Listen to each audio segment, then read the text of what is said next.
Hi guys! While I'm gone this week, you're going to be working on an assignment that analyzes some symbols that are used in the Pearl and captures the overall theme of the text. You're going to be completing a one-pager. Now, you might have done a one-pager before, but if you haven't, usually they are like visual essays. They make a claim and they support that claim just like an essay would, but they use a lot of images, color, and textual evidence. One-pagers usually take up a whole sheet of paper, and they completely cover that sheet of paper in images, text, and quotes. Now, if you've done a one-pager before, it probably looks something like this or like this, and you'll notice that these are completely covered. There's no white space. It's all text and images, color, stuff like that. Now, we have to do this a little bit differently because we're in this digital format, but your one-pagers are going to look something like this or like this. We're going to be using a website called Google Draw, and I'll show you a little bit about that later in the video. In order to do your symbol analysis for this assignment, the first thing that you need to do is identify some symbols. So remember that symbols are things that represent or stand for something else. So usually this is a material thing, an object, that represents something abstract.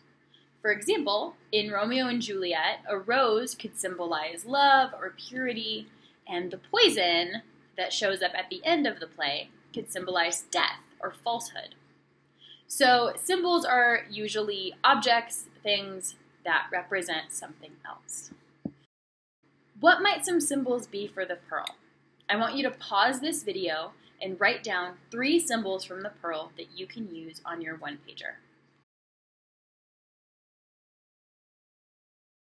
Now that you have those symbols identified, you need to explain what each of those symbols represents and why it's important to the story overall. Find pieces of textual evidence that support the argument that you're making. Pause this video and write all of that down.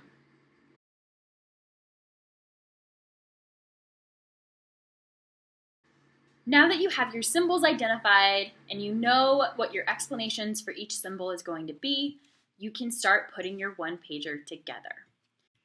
This template is posted for you on Classroom.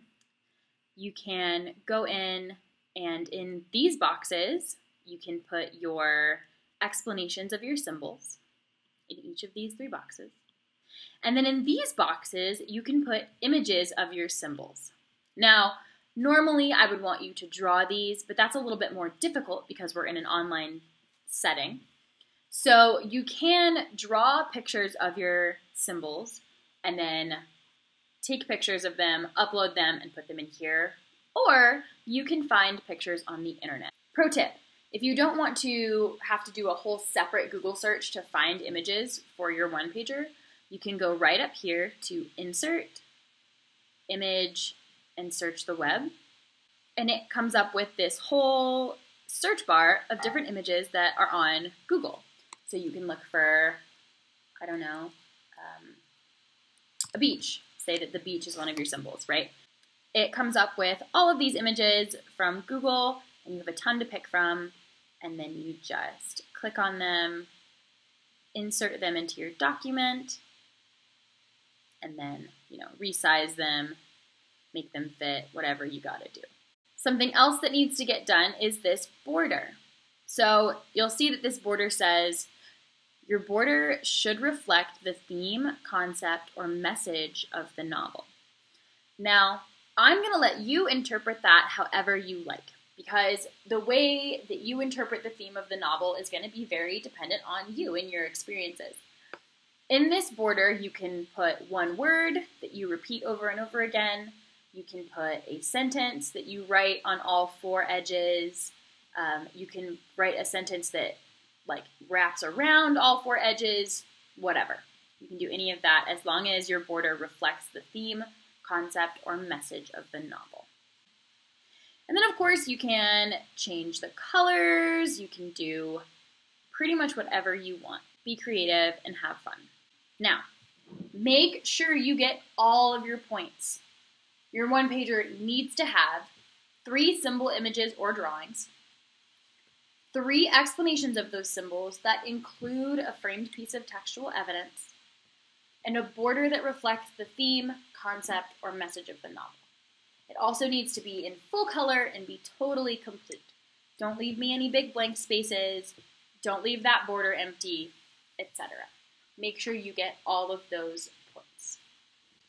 Of course, if you have any questions, please text me on Remind or message me on Gmail. I will respond to you as quickly as I can. Okay? You have all week to do this.